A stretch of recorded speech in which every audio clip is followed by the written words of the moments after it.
Praise the lord. మీ అందరికీ శుభము కలుగును గాక.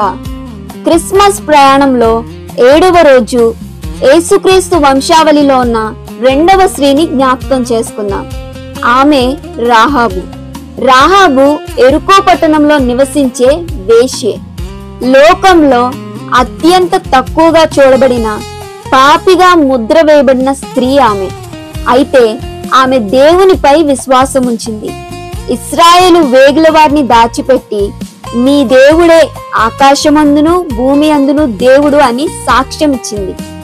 ఆమె వృత్తి, ఆమె గతం ఏమైనప్పటికీ విశ్వాసంతో కూడిన ఆ ఒక్క అడుగు ఆమెను రక్షించింది.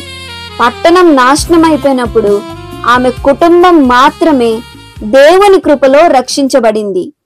పాపిగా పరిగణించబడిన రాహాబు నేరుగా యేసుక్రీస్తు వంశావళిలో భాగమైంది. మీ గతం ఏమైనా సరే, చీకటిగా ఉన్నా మిమ్మల్ని దేవుడు చూస్తున్నాడు. రాహాబుకు దొరికినట్లే విశ్వాసం ద్వారా క్షమాపణ, కొత్త జీవితం మీకు కూడా లభిస్తుంది.